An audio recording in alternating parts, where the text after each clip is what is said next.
Hey there. So I'm Charmaine Tanner coming with another Tipspiration for you.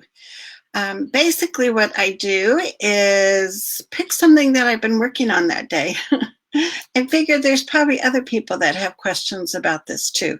So today I was helping a parent make a request for an independent education evaluation. So if you are watching us live or in the replay, let me know if you've ever requested an independent educational evaluation from your district and what the results of that were. So there's a few things that are really important to know about requesting an IEE, otherwise known as Independent Educational Record Request. Um, One is you just have to make a very short and sweet request letter.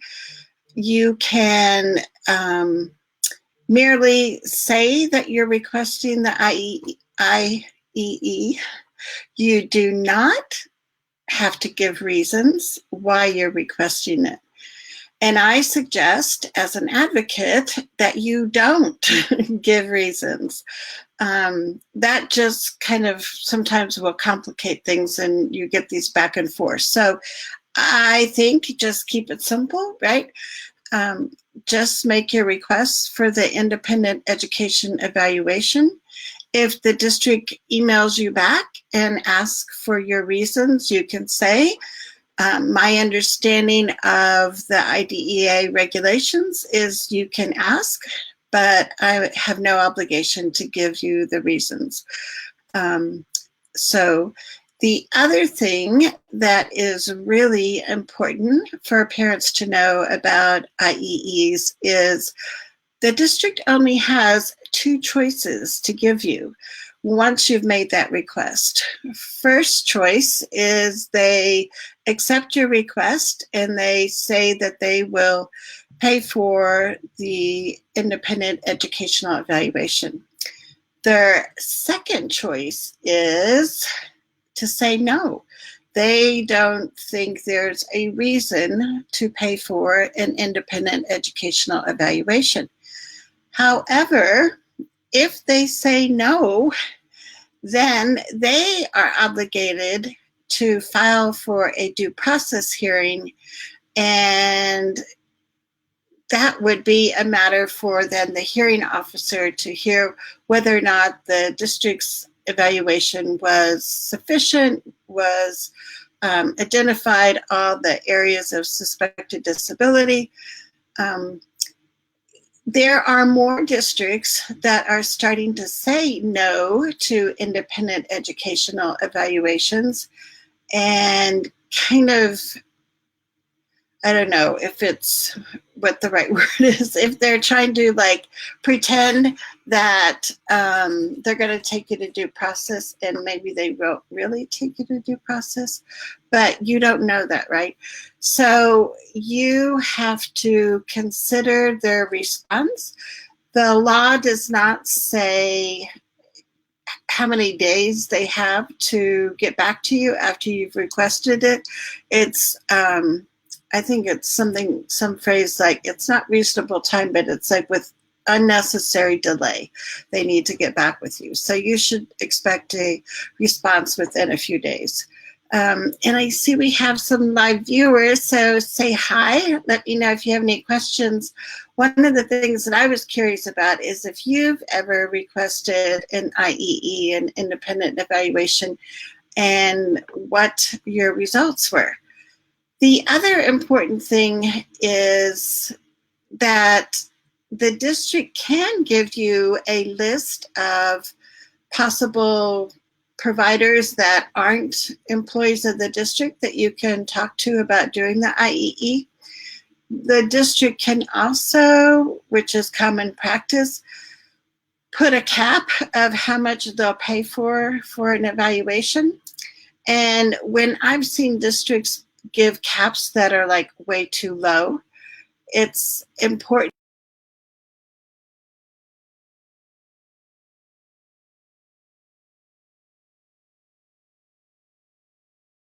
I'm back. So we were talking about, yes, if they put a cap on how much they'll pay for that evaluation. You can call around to, neuropsychologists, speech language therapists, whoever you're looking at doing the independent evaluation, and ask what their normal fee is to do an evaluation. And if you're finding that the going rate is much higher than what the district is offering, then that's something that you can negotiate with the district. The other thing is the district will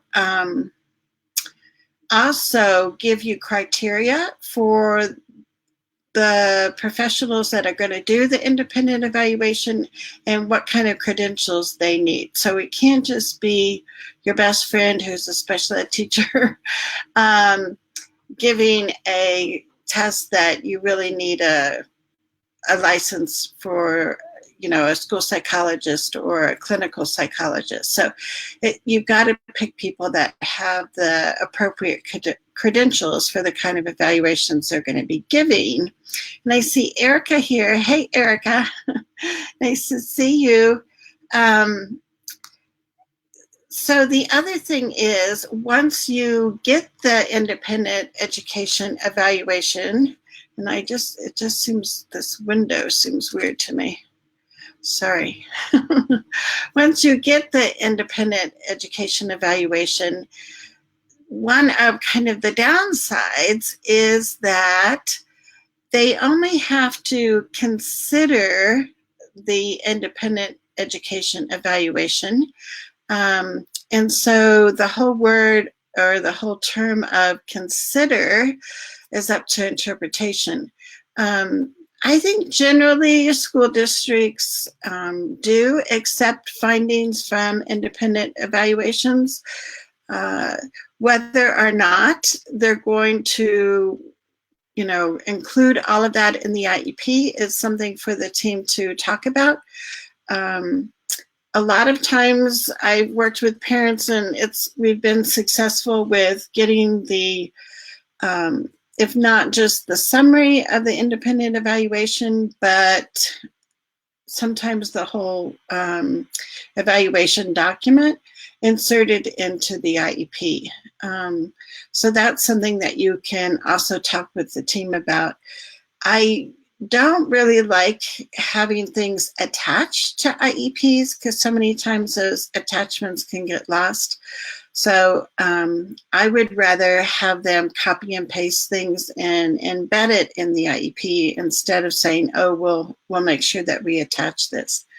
So that is my short and sweet Tipspiration today about independent education evaluations. I also have another video I recorded a while ago that's on my YouTube channel, and so I can put that link in here also. But this is Friday. I hope you are celebrating some wonderful positive things that have happened for your child this week. And you have lots of time for family time and also time for yourself this weekend. So until we see you again, take care and we shall be back.